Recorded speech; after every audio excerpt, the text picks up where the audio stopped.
the Table, the podcast where no subject is too taboo to discuss. Now, please welcome your hosts, Andy Barker and Drew Del Pree. You know, we were just mentioning before the show started that we are the most consistent podcast out there. We are consistently late every time. That is correct. Anyway, welcome back, Lou. What's up, man? I wore my Yokohama Bay Star hat because it kind of looks goofy. It's supposed to look like a star, but doesn't quite. Yeah, I definitely don't get star from that at all. I get kind of a Dallas Cowboys knockoff wannabe. Right? But it's the Yokohama Bay Stars. They were strong this year. They were good. They had a good year. I haven't really followed them much. I was a fan when I was there, of course. But now, you know who they got pitching for him, right? I do not. Trevor Bauer. Oh, do they? Oh, he's disgustingly good, man. There was a friend of mine that sent me a video in Japan. They did a profile on Hideki Irabu. Remember him from like years ago? Bless you. I remember. So for anyone who's like, who the hell is Hideki Irabu? Yeah, I agree with you. I just know he was the first person I traded off the Yankees for Roger Clemens so I could win. Back when they would let you do crap like that. That's fun. And you could have like a stacked team, you know? So anyway, but apparently he's amazing. Huh. And he's helping one of the Japanese baseball team farm teams. And they were showing a video of him doing things with a baseball just unimaginable. I'll have to try to find it and we'll have to try to bring it up here, but it was fun to see a blast from the past, you know, showing the youngsters a trick or two. Right? But yeah, he's a hitting coach helping with the pitching, you know. The old man still got it. Yeah. So Trevor Bauer is an interesting case. He was accused of sexual assault by his, at that time, girlfriend or whatever she was. He was in Major League Baseball. They kicked him out. Right. I remember this story now. Before any investigation or anything. Well, he's since been exonerated. Correct. Correct. She finally admitted that she fabricated the entire thing. Correct. MLB won't take him back. Right. So he was playing Mexican baseball league for quite a while. I've been following. He's an interesting, cool cat, man. He's not what you would think of a regular MLB player. He's not snobbish in any way. You know, he's down to earth dude. So now he's playing for the Bay Stars. Oh, that's awesome. And he's crushing, man. That's awesome. This year I was watching box scores. Like I figured out an app to send me the scores. Okay. Because the game happens while we're asleep. Right. So when I wake up, I would have, you know, they won, they lost. Oh, that's cool. Yeah. I like the Pacific League. They belong in the Central League. I think it is. And the Central League doesn't make it easy to watch. The Pacific League in Japanese baseball has a website. You can log in and watch it all. So if you're a Tokyo Giants fan, you know, you can pay the membership, which I think is like $100 or something. And you can watch every Tokyo Giants game. Oh, wow. You know, for the year. But the Central League doesn't do that. So, you know, you can't for the Bay Stars. They were saying they'd have to be playing somebody that throws it on YouTube or something. They're like, you can't. It's on Japanese TV or it's not on. They don't make it easy. You know, it's crazy the difference between the atmosphere in a stadium in Japan and in the States. Oh yeah. I mean, the fans, they're just so. There's no other way to say it other than they're just so well behaved in Japan. They're fans, man. They're fans. Like they cheer. They like they do team cheers. They do all of it. You know, they're fans. It's crazy. Yes. Yeah. Oh yeah. The first ball game I ever went to in Japan, I was like, what the fuck is going on around here? Right? Yeah, you don't know. It's very, very clean, very orderly. Yeah. Everybody's very polite, but they're quiet. They watch the game. And then there's a hit, everybody erupts, and everybody's quiet. Yeah, it's weird, man. So weird. Same thing in the theater. when you go to the Japanese theater, people are quiet. They don't make noise. Well, that's how it should be, by God. You know, my old lady was on me for eating popcorn too loud. I believe it. We saw Batman, like the not the I want to say I'm old enough to watch the original Ajax, but Christian Bale, the Okay. first one we saw in Japan. And when I was in Iwakuni, we were in Hiroshima. Did I tell you the time that I'm pretty sure I ran into a couple Yakuza at a Bay Stars game? Oh man, I can tell you stories there too. I'm pretty sure, man. We Yeah. did a I did tell you? No, Oh. go ahead. Yeah, so we had an ER outing, right? Zapatezas were there, a lot of the corpsmen were there with us. I don't know where you were. I got a pretty good idea, but anyway, these two Japanese dudes that very nicely dressed, longish hair, wearing sunglasses when it's dark, and for whatever reason, they took a liking to Liam, right? And they bought him and Issa the little bang stick thingies, you know what I'm talking about? The clatter.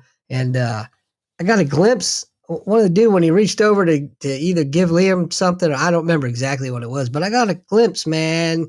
And up his sleeves, tats for days, man. You could tell it had that very distinctive line, where it's supposed to cut at the sleeve. And just the way they were talking and acting, it just didn't strike me as like the normal.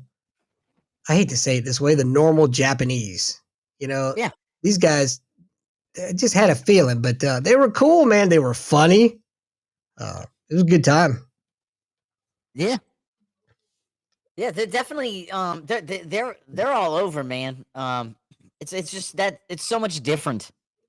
How the organized crime is viewed there than it is in America.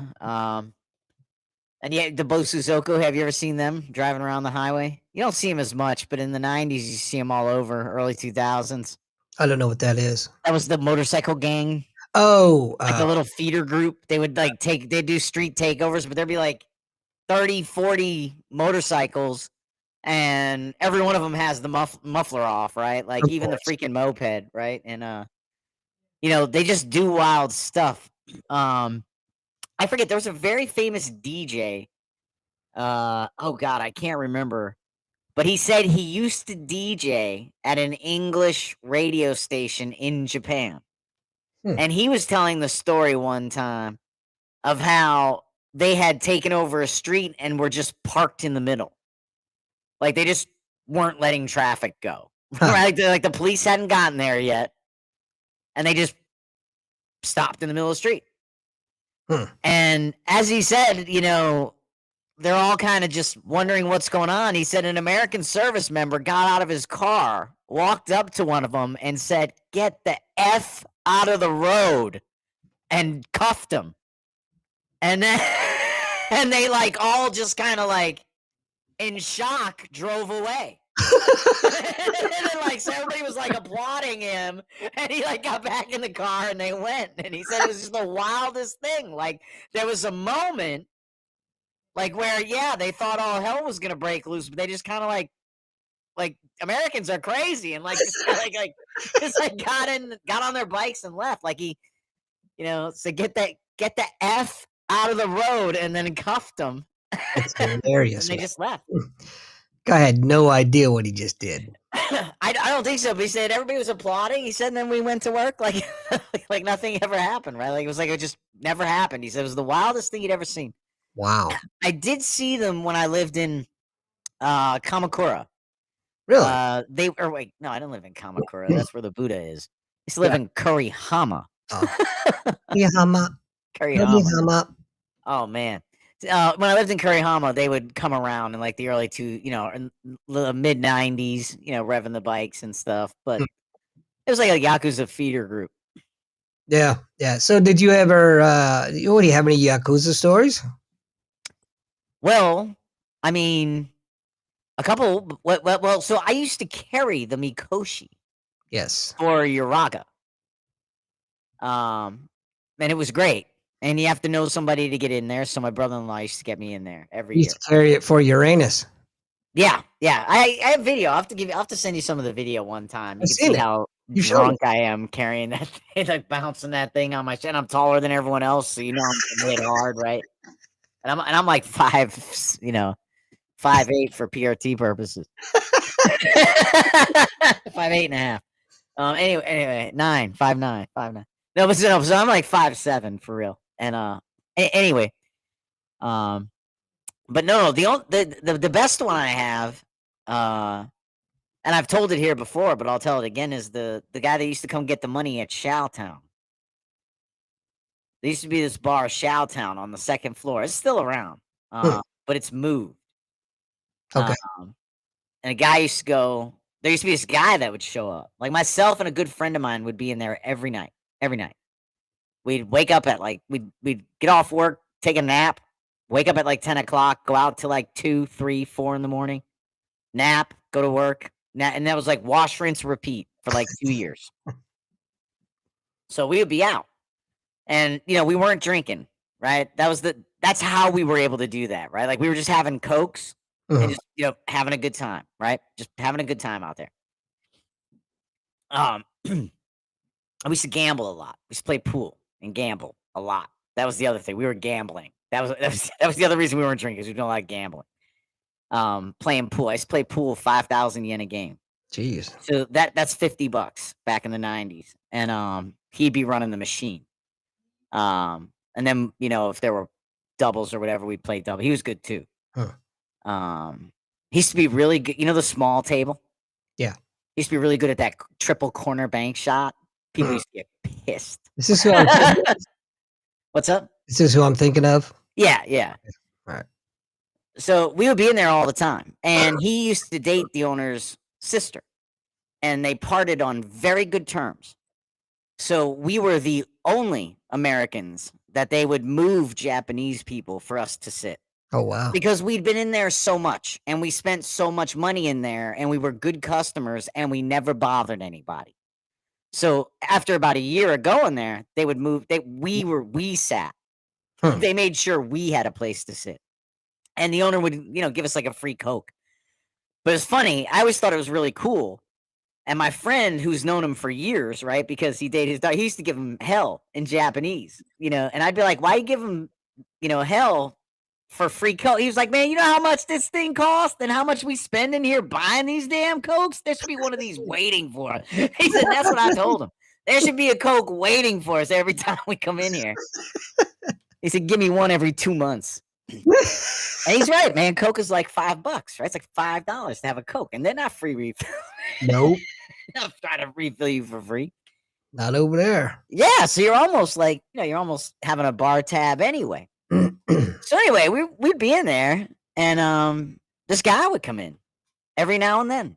And he would come in early before there was a crowd. Sometimes a crowd would come in when he was there. And I'd turn my back for a second and he'd be gone. He'd usually never be in there when there was a crowd. I don't think he wanted to be around. And I think he was probably well aware of his presence and what would happen. You know what I mean? So I'm sure he doesn't want trouble. Sure. Because he didn't look like he could fight. Right? But they never do, right? Right. So anyway, he would come, and if he didn't have 2 smoking hot women with him, they would show up shortly after. And their attention would always be on him. This was unusual for me to see. They would never look up. So other guys would come in and try to talk to those girls, and they would be polite, but their attention would never deviate from that man. From the owner would come out, and they would play shogi. So it's Japanese chess, right? My friend, the guy's brother, right? So it's Japanese chess. So they play shogi. And I guess there's 2 ways to play. There's a way to play where, you're just trying to win, like in American chess. Mm-hmm. And then there's a way to play where each move carries a certain number of points. I don't know what I'm talking about. I'm just telling you what he told us later, right? That there's a way to play where each move you can tell is worth more than the other. Huh. Right? So like if I move, he's gonna give me money. And then if he moves and it's better, I give him right. Then the money like kind of changes. Man, they used to be playing for like 10,000 yen notes, right? So they're playing $100 a move, right, in front of us, or a couple tables away, right? And like I said, this would be before the crowds would come in, because we'd be in there all kinds of times, right? I mean, just all the time. And so finally we were hanging out, and my friend said, "Go ahead and ask him. Ask him what you want to ask him." And I said, after he left, I said, "Who the hell is that guy?" And he said, "Oh, he picks up the money for the Yakuza." He said, "You have to pay. If you want to have a business here," he said, "you have to pay." And he said, "Otherwise you'll get shut down for some bullshit." He's like, because I was thinking they'll bust your place up. He was like, "No." He's like, "No, man, you watch too many movies." He said, "No, you'll just get." He goes, like, "I'll give." He goes, in Japan, you have to have, if people are standing and drinking, I have to have a dancing permit. Like if I let people in here if I let people in here beyond the seating capacity, I have to have a dancing permit. He's like, they'll walk in here and say, "Hey, they're dancing. Where's your dancing permit?" He's like, "Doesn't matter if it's like packed in here and you can't even fucking move." They'll be like, they'll fine me out of business. He's like, "You have to pay. You have to pay." He said, so he's the guy that comes and collects it. He goes, but he's addicted to gambling. He loves shogi and he sucks. He's like, so I win half of it back. I don't know why. It's like, he goes, I said, I see you guys playing for big bills. And because I was learning shogi at the time. And he said, "Oh yeah." And that's when he explained, he goes, "He's terrible. I don't know why he keeps playing." He goes, "I win half of it back." He goes, but wow. He loves playing. So he goes, and I teach him a little bit. He goes, I don't just school him all the time. He goes, but yeah, I'm surprised he still has all 10 fingers the way he plays. He had me laughing, man. I was dying. But he said, "Yeah, man, like he's known her." I said, "Because those girls come." He said, "Oh yeah, man, yeah, don't even." He goes, he goes, "Obviously, he's got you. He's explained the rules around here. My partner had been in Japan since the 80s." Mm-hmm. And he knew this guy. So he said, but he goes, "These other clowns talking to these girls, they don't don't get it." Yeah, they're for him. They're not. Yeah, they're not for anyone. They're for him. He doesn't even like it. He goes, but they'll always be there. He goes, he'll always have. So I don't know if the Yakuza mindset would be the same as the American mafia or not, but I would think that, yeah, he's unassuming looking, but he's probably a bad motherfucker if he's being sent to collect money. Yeah, I mean, or people just know don't talk to this guy. I mean, I'm sure he's not. So it goes, here's the thing, right? Like, in conversations over the years, right? Like, does my wife's father-in-law know anyone in the Yakuza, right? And you're like, yeah. And you're like, oh, wow. And then like, they go to school with each other. I mean, like, everybody knows some. In Japan, everyone knows someone who's involved with the Yakuza because they all everybody goes to school. You go to school with these people. You grow up around them.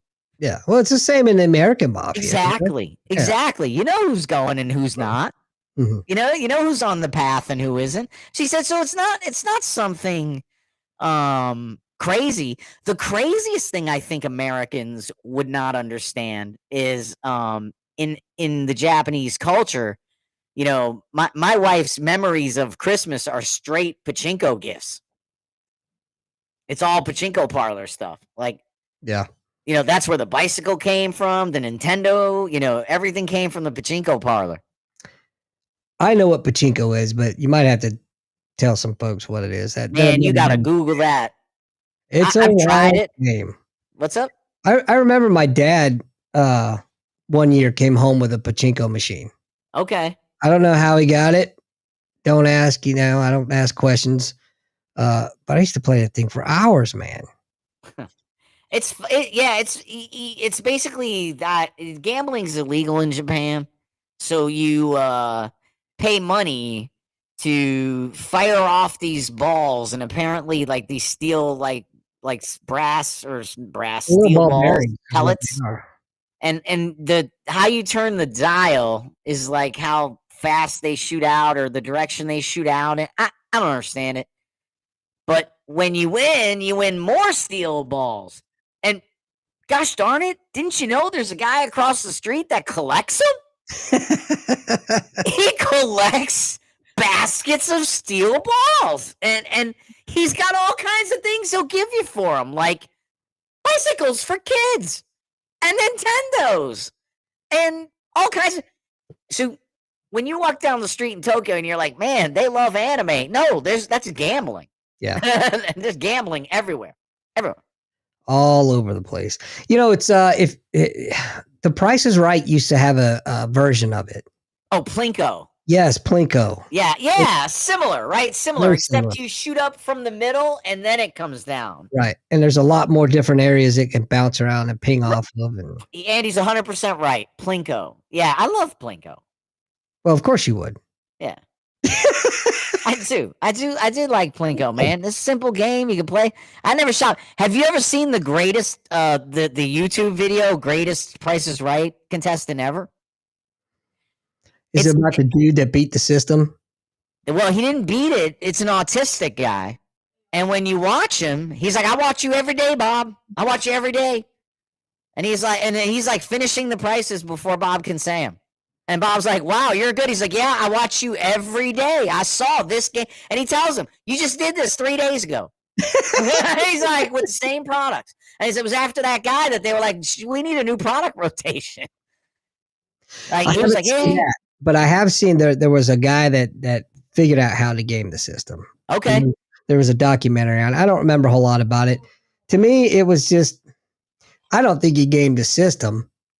He figured it out because the system was gaming everybody else. Yeah, it's not cheating. Yeah. And that's what it essentially came down to. They tried to say he was cheating and they could never prove that he was. He figured it out, man. Yeah. It's funny. I was watching, or I bought the Big Black Book.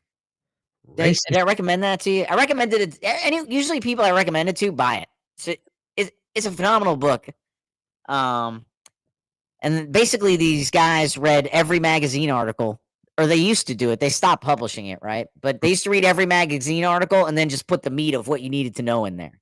And then they would tell you where it came from, like Popular Mechanics, Volume 2, Issue 7. When changing a piston, this is the size you need, right?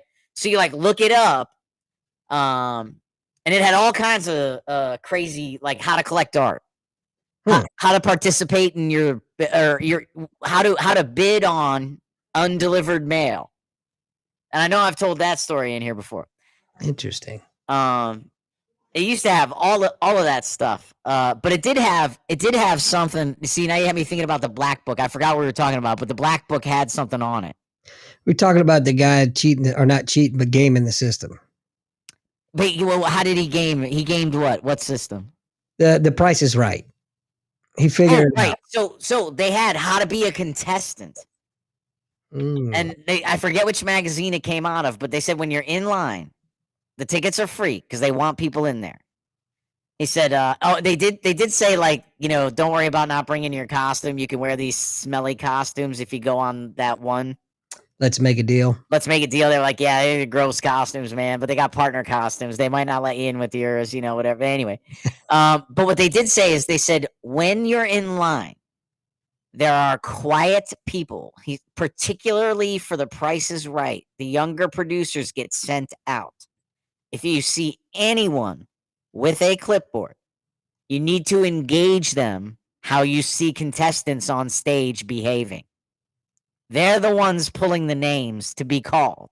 They're looking for who's excited to be there, who's been waiting their whole life and doesn't give a shit it's hour number 2 in line, right? Like so they said if you see the clipboard, they said that's the guy. Those are the guys that are collecting the names, particularly for The Price is Right. Funny story. My cousin, my aunt, and my grandmother, they made it on The Price is Right. That's awesome. They didn't make it down, to be a player, but they made it into the audience. Yeah, that's so cool. And that's what they were saying. Like, they were like, listen, if you want, like, when you call these shows, you need to behave like the people you see on the show. That's what they want. Like, this is you're so excited to spin the wheel and buy a vowel. You know, Mm-hmm. have a story ready. You know, where are you from? That's funny you say story, because I've made the decision to rewrite my book.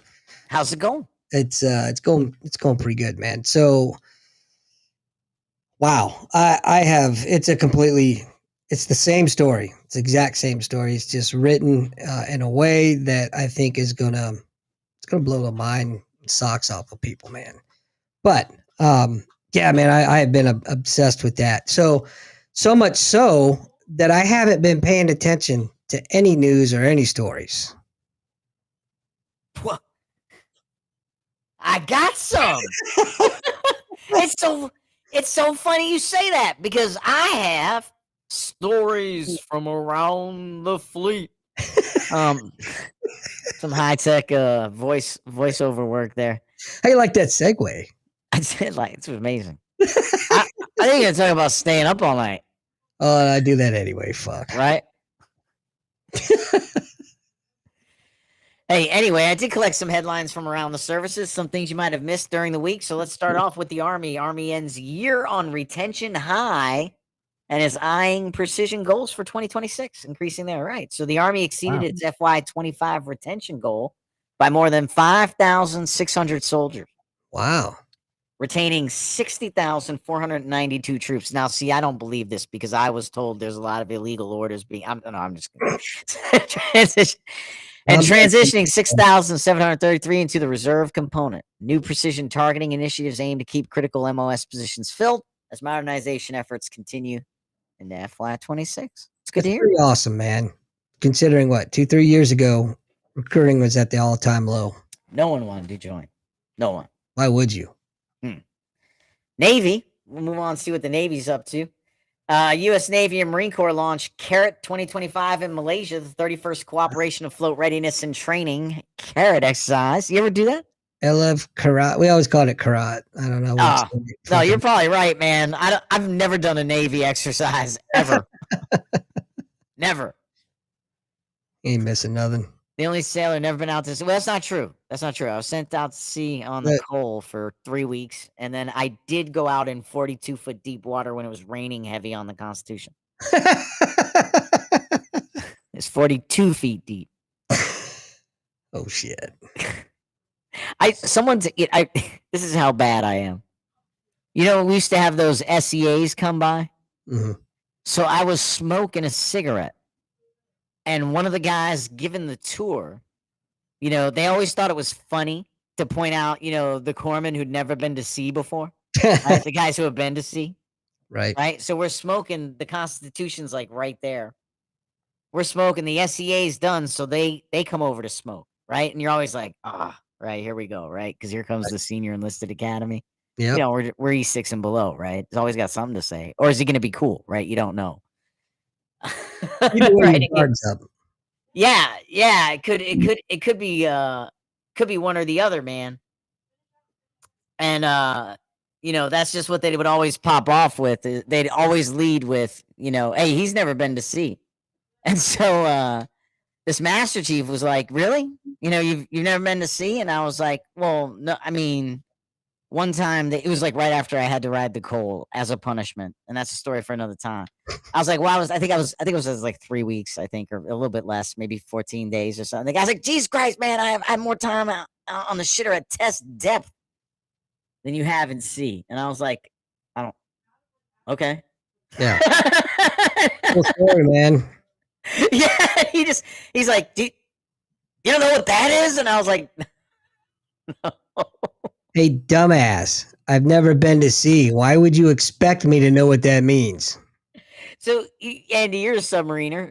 You could explain it better than me. So he was trying to embarrass me by saying he had more time taking a dump. At the maximum depth the submarine can go. It's a dumb thing that submariners say. It's so stupid. You must be so proud you can take a shit in a metal tube below the water. Congratulations.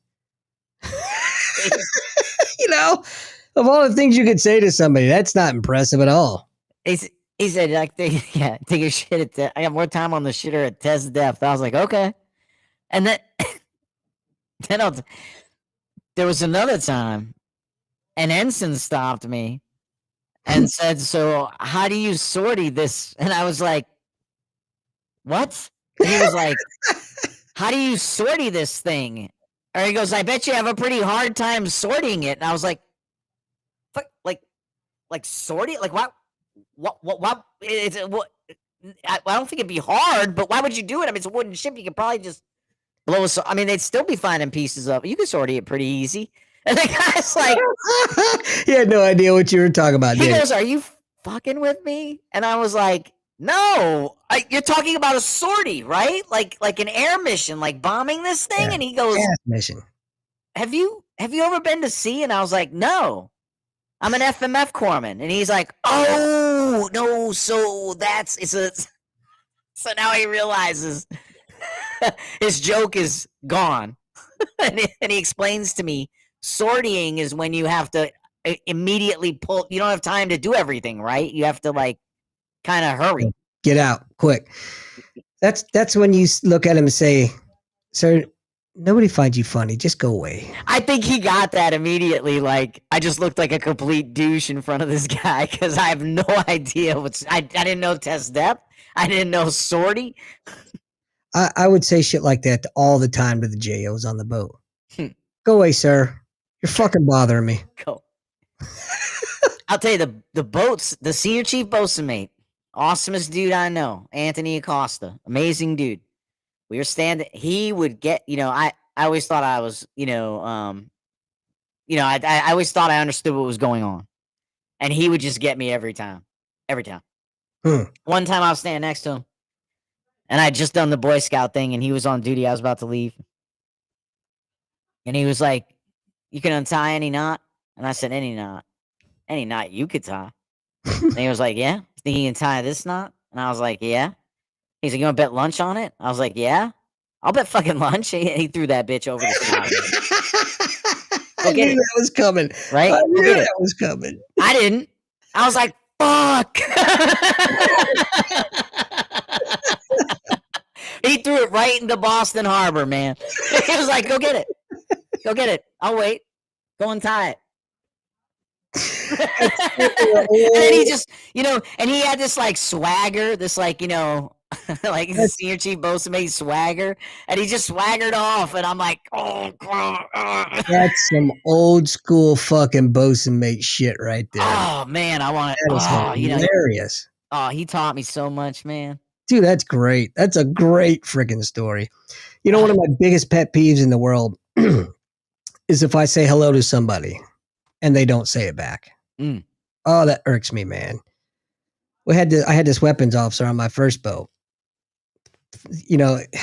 Whatever you picture in your mind of the stereotypical nerdy nuke, that's him. And I'd walk by him in the morning and say, "Hey, Webbs, good morning." And he wouldn't say shit, right? Like a week, and I finally lost my mind. Walking down the P-way, I say, "Good morning, Webbs," and he keeps walking, and I stop and I yell at the top of my lungs, "Hey, Webbs, I said good morning." And he looks at me, I said, "That usually requires a fucking response, sir." And he's like, "Good morning, Doc." But it was like, come on, man, dude. Don't be a shithead. It has nothing to do with rank or it's just common courtesy, man. Yeah. But I called him out in front of God and everybody. "What up, Billy?" I got to when I got to the Constitution, it was like a wake up call, right? Like, because they try to act like a ship. So, it was it was kind of like really nice to ease in, if I were to say so, right? Because I learned some terms, understood some things, people's relationships, right? Like different relationships in the thing. Like we had an amazing XO, Shirley, and he helped me out a lot. Like, because they would say XO, XO, XO, and I'm like, "Hey, because like he was like, 'Do you have any questions?' one time for like the log," and I was like, They say XO to your face." He's like, "Yeah." I was like, "That's okay? Like, you're okay with that?" It's And he's definitely a like, different culture. "Oh yeah, I guess the lieutenant colonel would kill you for that." And I was like, "Oh yeah, buddy." If I just walked in and was like, "Hey, XO," he'd be like, "Oh yeah." About to UXO. Right? you know. um, so and he was like, "Yeah, yeah." He goes, "Yeah, yeah, yeah." He goes, "Listen, like a couple of them."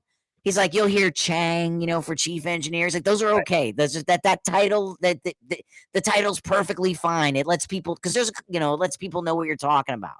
Yeah. It's a different culture for sure, man. Oh yeah, I thought like so I would ask him stuff, and I'll tell you what, man. He one day laid out the most amazing thing for me. Like we were talking about something, and he goes, "Well, you have to trust that there's a higher design, and when people start screwing with it, that's when you start screwing with the original intent, right?" He's like, so, and he was talking to me about a destroyer, Huh. and you'll correct me if I'm wrong, please, or what he told me because I operate off of this information. But he said, you have the CO's office up here, you have the XO's office, down away from admin. The CO's next to admin. You have the XO down away from admin, and then you have the Master Chief by the galley. Huh. Usually, right? On these I don't ships. know, man. I was never on a surface ship. Okay. So Totally he's different. saying, he's saying a lot of this is by design to spread the leadership out, right? Like, the enlisted, have to go by the Master Chief, right? They have to see the Master Chief. He's like, my office is not near admin. He goes, let me, the relationship of the ship, right? You have the CO who's running the operational side, and I'm keeping the administrative side going so that I can, do the operational. So once I understand the admin side, I fleet up because I understand now and I can do the operational side. He's like, that's how it works. I was like, okay. He goes, can you imagine the pain I would cause admin if my office were right outside? I'd hear them talking. Wait, what are you talking about? Give me that memo. Let me see that. Right. Hey, bring this over here. He goes, do you know how much they would never get anything done? He goes, especially on a ship where I'm afraid the captain's leaning on me. So we had some very frank conversations where he was like, these things are designed this way. He's like, so when people start moving their offices and they start doing it, starts disrupting the order. Yeah. And things don't start functioning the way they are. He goes, so my first sign that a ship is not functioning properly is when I see the Master Chief's office not near the galley. When I see he's moved somewhere bigger. He goes, my second sign is when I see the XO in the CO's office and the CO in the XO's office. That means they have a problem. Yes. There's a problem somewhere for the XO to be up there because now he's all over admin. That admin's not functional, man. They can't, why is he down here, not up there, Yeah, submarines are different. So at least on Fast Attacks, the 688 class, which was what I was on, the XO and the CO are on the same level, right outside of control, and they share a head. So their staterooms are connected. The Cobb, chief of the boat, is down in the chief's mess with the rest, or not the mess, but the chief's quarters with the rest of the, chiefs. So, yeah. And then typically the admin shop, the Yeoman shack is right outside the chief's quarters. So it's just such a different world. And it's so much smaller and cramped. You gotta get in where you fit in. Well, and that's kind of what he was saying was he was like, these things are designed to be able to function. And then he goes, because you see now he goes, now in order for me to go check on something in admin, I have to get out and go walk by some space. Yep. He goes, and now for him, for the CO, he's got to get out. If he wants to get away from admin, he's got to get out. Yeah.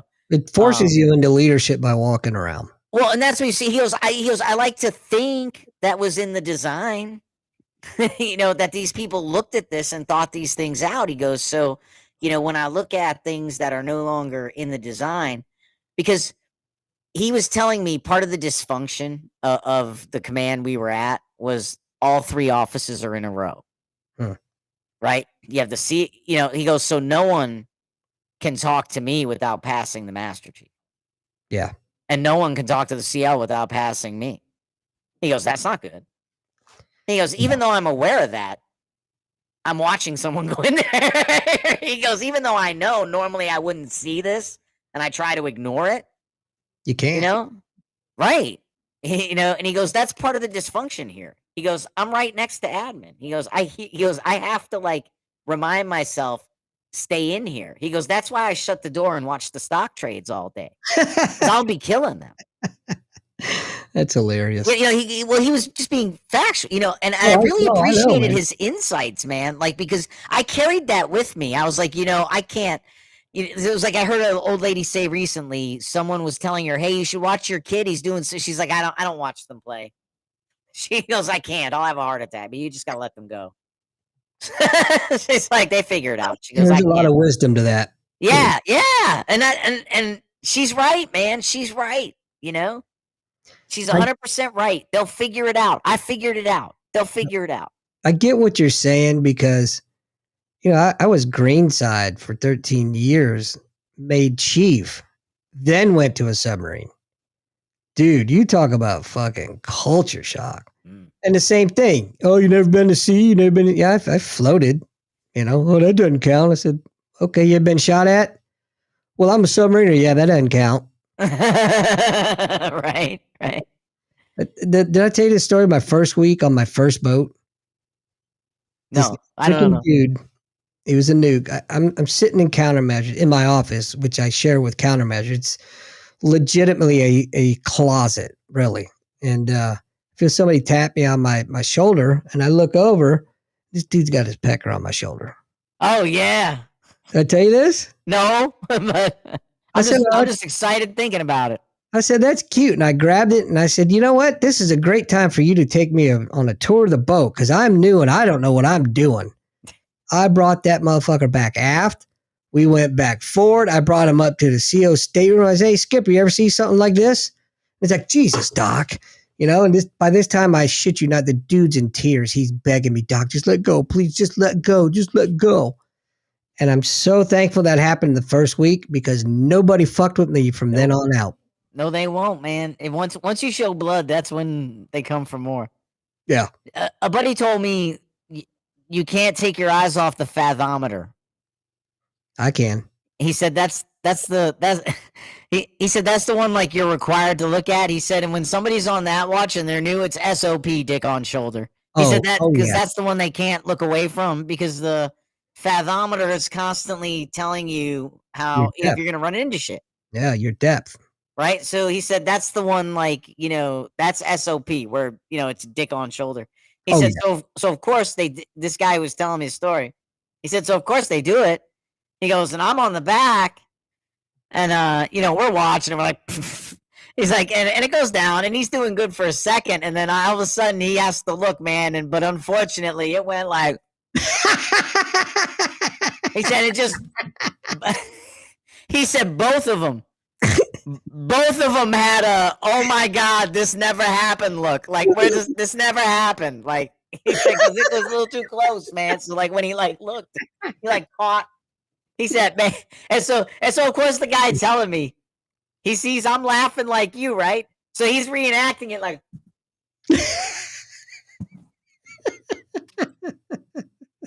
He's like, man, it caught him like that. Well, the plus side is he can still tell people he's not a cocksucker. He had me. He used to tell some of the funniest stories that would happen on that submarine. He said, He said, just the wildest things, man. Just the wildest things would happen, or they would just do the wildest things. Oh man, for smart people, they're so fucking stupid. Just anything to pass time, man. Yes. Anything to pass time. Dumb as shit. Measuring shit and saving it. Oh. And so the record would get saved. Yeah. So like fish, they would bring it out and they'd measure the new one. And then he's like showing me pictures of frozen shit. Like, can you believe a human did this? That or shitting in the bilge funnels. Oh yeah, man. All kinds of stupid games, man. All kinds. He had me dying laughing. Just dying laughing. I mean, I'm, and of course he's happy. He's out of it. But he was telling, on the other side, he was telling me a lot of guys like skip like advancement exams because it screws up your seashore rotation. Man, you're on shore now. You don't want to get promoted. They'll put you back. They'll say, "Oh, sorry, you're back to sea." That's right. The one thing I disagree with the Navy on as far as the submarine force goes is they make chiefs way too early. I sponsored a guy one year that made chief in 6 years. Yeah. And I, as a sponsor, I told him, look, dude, I ain't mad at you. It's a system thing. But honestly, what can you tell me about the Navy? That don't happen no more, man. I was talking to somebody who's in recently, and they were telling me it's all different, man. Like you have to wait. Good. And then the only way you can skip ahead is if you take a hard billet after you've picked up a certain rank. Mhm. Like after you pick up E5, but like you're not going to pick up E5 for at least it's a while. I might have to look, but they were explaining it to me. It's like 9 months for E2, Mhm. 9 months for E3, 2 years for E4, and then like But it's something else. automatic, right? I think I heard that something to that effect. I think, but I don't know, man. It's wild, and the person I'm talking to doesn't really know either. They're new. I don't really Fair know enough. what's going on. Oh, Roger, tracking. Understand all. I did talk to a master chief who called me up and explained it to me, and he was like, "Listen, man, tell him take the trash jobs and he'll fly through the ranks. But of course, they're trash jobs, so he's probably just gonna grow up bitter, hating the Navy." Just But like yeah, just like his old man. No. yeah. I don't hate the Navy, but I love to run around social media reminding all the high and mighty admirals many of their fellows retired with paying benefits via Fat Leonard.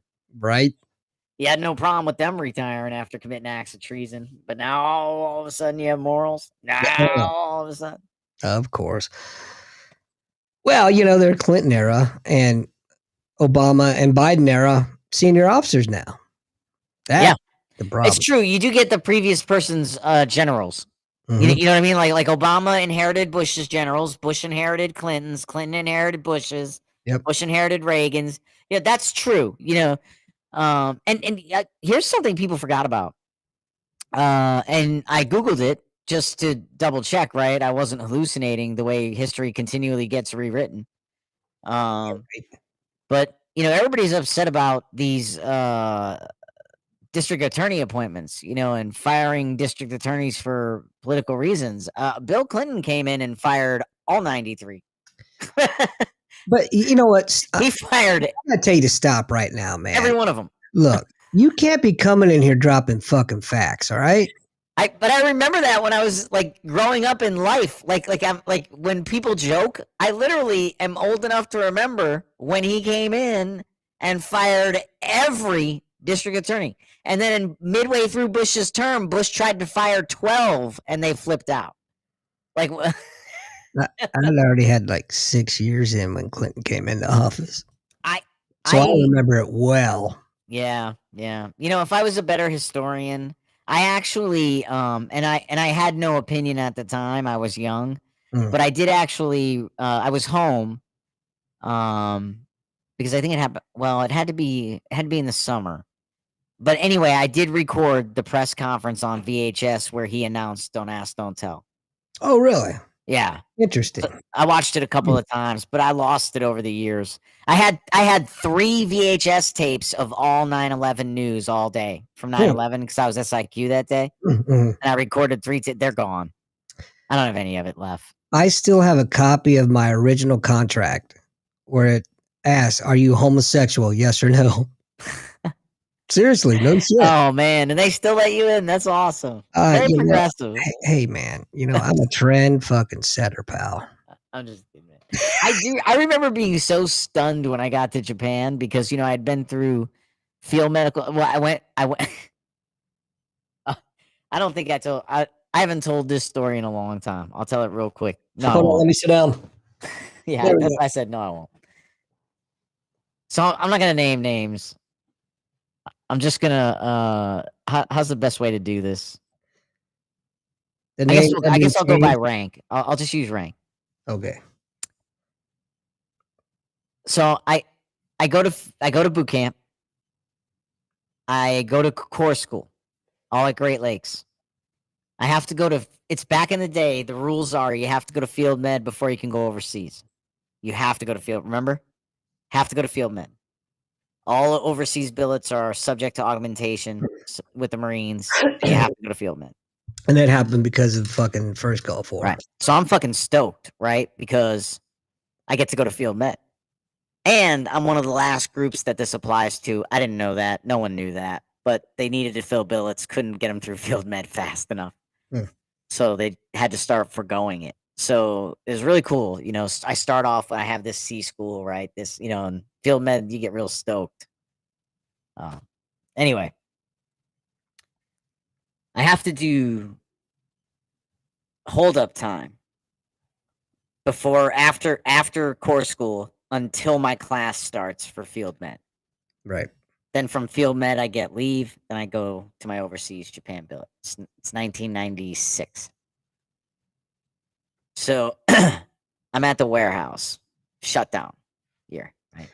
Did you go to East Coast? You went East Coast, right? I'm on the East Coast. Okay. Great Lakes. I'm at the warehouse. Okay. It's the second class. I meet my first submariner. That's the one who told me if you survive a sinking ship, you can wear your dolphins upside down. That I believed for years until somebody told me, "Hey, asshole, every submarine sinks." So, I believed that for years. That's how gullible I am. All right, back to the original story. So, second class. Oh shit. Second class just came from where I'm going. No. The lieutenant who just left went to where I'm going. So the second class used to work for him. Finds out where I'm going. I'm only going to be with them for about 2 months. So I'm hanging out with them for 2 months, you know, whatever. They get to know me a little bit. We're having lunch one day. And the second class tells me, when you get to Japan, go see. You know? And I'm like, okay. You know, go see him. Go tell him we said hello. Tell him hello from me. You know, I'm like, is this like a setup? They're like, no. Go, you know, go say hi. He'll know us. He will know us. And I was like, okay. So I get to the command. I'm checking in. They're like, anything else? I was like, oh, I just came from Great Lakes. Supposed to go see like this lieutenant say hi for his old crew. They're like, oh, he's at he works in the warehouse. I'm like, okay. So for like 2 days, I tell people, yeah, at some point I just, you know, and in passing, at some point I just need to go see this guy. Right. So finally somebody takes me over there. And I'm like, yeah, I'm supposed to see, I got a message from these people. They told me to go introduce myself, say hi to him, whatever. Tell them hi from him. They're like, right back there. I'm like, okay. So I walk in and I meet the gayest lieutenant. I knew that shit was coming. That has walked the earth. Come on, let's and be I honest. have told everyone I'm looking for him. I'm supposed to see him. And I got a message for him. I have told everyone. So what you're saying is he's so gay he didn't walk, he sashayed. I don't want to go into too much detail, but out of kindness, we developed a relationship that I feel he wanted to escalate because there were many incidents in front of my ex-wife where she was like, I'll come with you. Like, just like was afraid, you know? Like, he's thirsty. Oh yeah. That's Oh yeah. And anyway, it was wild, man. And I did have to correct the record months later.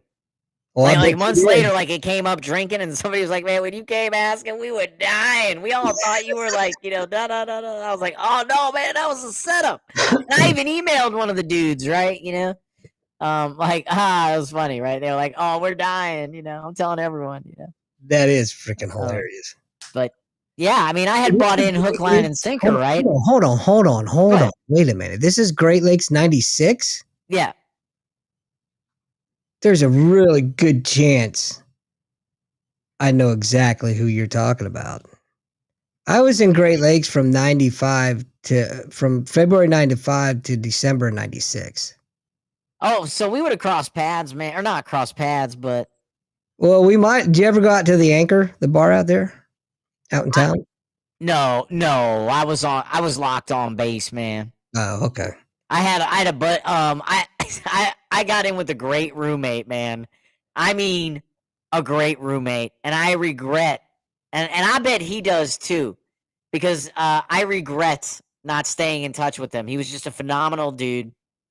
I still remember his name, actually. You know what? Funny.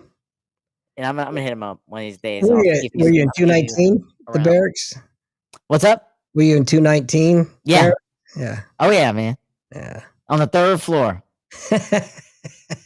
I probably saw you run around. We didn't ever even. I'm sure we passed each other. But no way to know it. You know what I mean? Oh They're yeah. at the same time. I mean, literally at the same place at the same time. I remember, and I was, I remember we were effed up in the lounge. Mhm. Effed up. And we were he used to work at a video store part-time, my roommate. Huh. So he just got Usual Suspects. Oh. So we were sitting there, and I mean, we were sucked in because we were effed up. Mhm. And then out of nowhere, the two of us turn. And you remember that glass, the lounge, the glass, and then the watch, right? Yep. The door and the watch. Every freaking cop car in Great Lakes is up on the grass with the lights. Holy smokes. Some chick is being rushed out on a gurney. It's like chaos. And the two of us are just like, right back to Usual Suspects. Like, what a mistake. Like, we never should have turned. But afterwards, we're like, I don't know how no one came in and was like, you guys didn't notice any of this? Come with me. Unfortunately, that was a pretty regular occurrence. Some shit like that, I man. found out later, yeah. But, like, I'm new to the Navy, man. And the two of us are looking at each other, looking at Usuals, and we're like, we need to go upstairs as soon as we can, and just get out of there. But it was just insane, man. It was just insane. And then, like, out of nowhere, when the movie was over, we're like, the movie's over. And we're like, should we? Like, just jokingly, like, should we? And we were like, let's do it. So we both looked at the glass at the same time, and a lone cop car went by. like a lone, light. I never forgot it, man. We were like, are you kidding me? Don't look out the window. Don't look out the window. That barracks, man, that was the animal house. Oh, it was crazy. That's My what room was on restriction. I got to when I was checking in, here's the funny thing. I'm checking in with my roommate on watch, but he doesn't tell me. But he sees the room I'm going to. Of course. So he says they're in a sterile room. I'm like, what the fuck is a sterile room?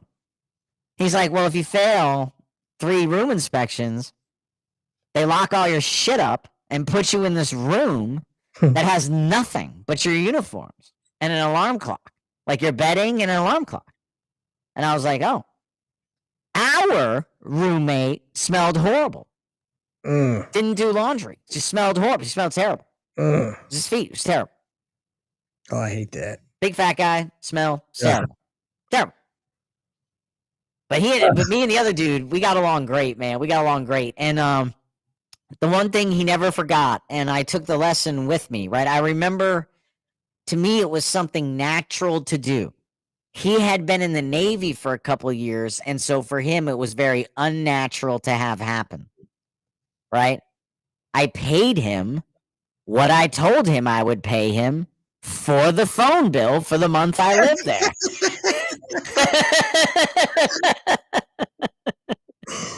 That's funny.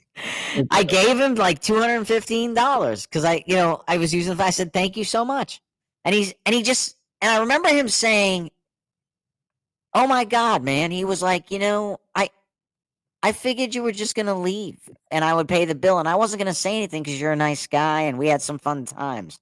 But he goes, I never expected you to, follow through. He's like, so many people don't. He's like, he doesn't. And Right? And I was like, to me, it was like, well, no, I told you I would do this. Exactly. You know, and that just really stuck with me. Like, There's some. make sure I follow through. And There's how some- sad is that? Most people don't. Yeah. Well, before you tell me I owe you money, I think we should probably get the hell out of here. What do you say? Got it, my man. Got any last nuggets, words of wisdom? I got no last nuggets. Just comment, click like down below. We're back into the emails again. It had backed up, but I am responding to some. I can't get to them all. I just can't. I read them all, but I can't get to them all.